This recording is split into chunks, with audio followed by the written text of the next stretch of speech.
So mga boss, ngayong araw ay magsasaha ako ng mga seedlings ng nakatan ko. So kayo, pag magsasaha kayo, mas maganda meron kayong ganitong tools, farming tools, para mas madali, hindi kasi mabigat, very handful. So gamitin natin to. Tingnan natin kung effective ba, kung maganda ba.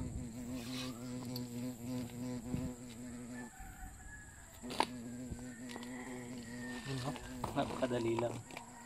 Yan.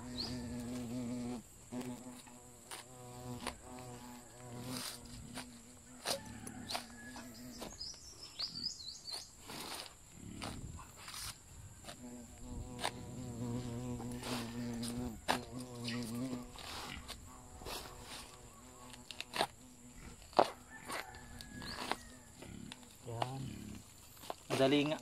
Ayos nga tong tools na to. So pag ito ginamit mo,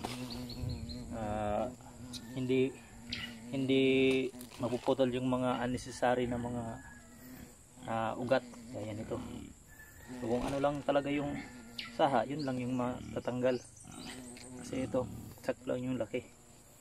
Na hindi mabigat. Madali lang magsaha. Kumuha ng subwal.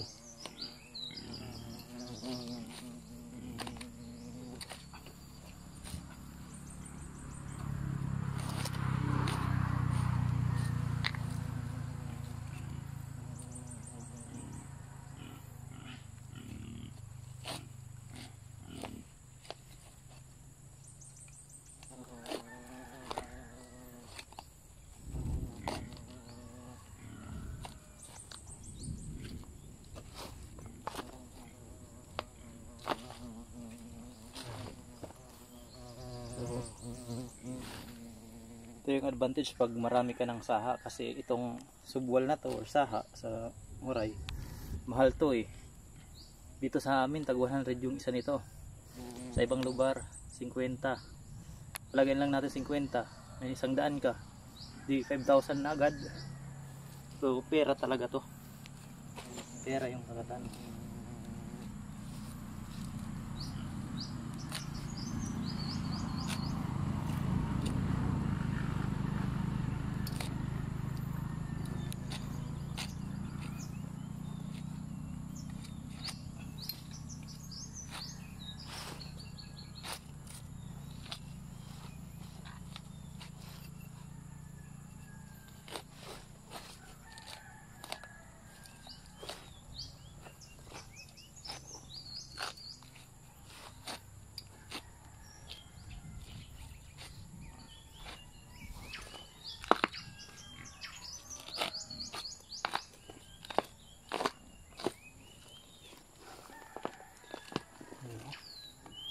Ang daming subwal ng isang puno.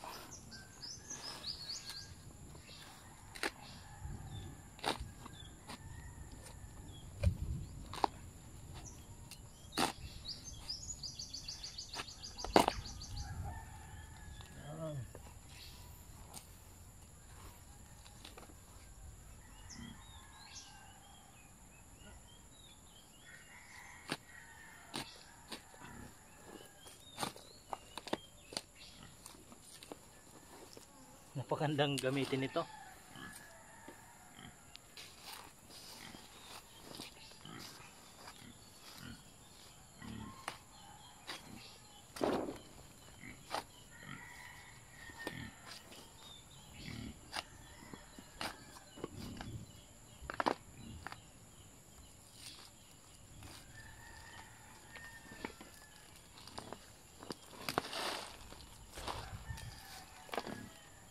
So ito pa lang, mother plants, ay malaki pa yung pakinabang nito, kasi kung hindi mo ito bubuwalin, magsisilbing pagkain pa ito ng follower niya susunod. So madaming nutrients pa yung laman nito, kakainin ng nutrients ng follower. So kung gusto mo naman ng mas madami pang subwal, dali lang yung gagawin mo, bubuwalin mo lang to. Yan. Yung pagbuwal nyo, dapat yung buong corm talaga niya mabuwal.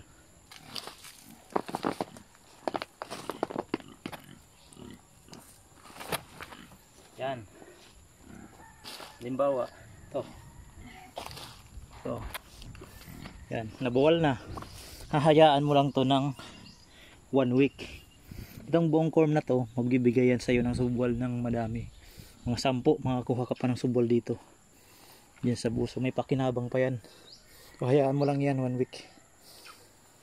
So, isang puno, madaming subwal ka na makukuha. Pera yan. Yung mga subwal na yan, pera yan. Biruin mo, mabibili to ng bawat isa 50. Diba? So, malaki-laking pera din yan. Laking pakinabang. So, tanim na rin kayo ng lakatan para mapakinabangan nyo yung mga stock nyo na lupa.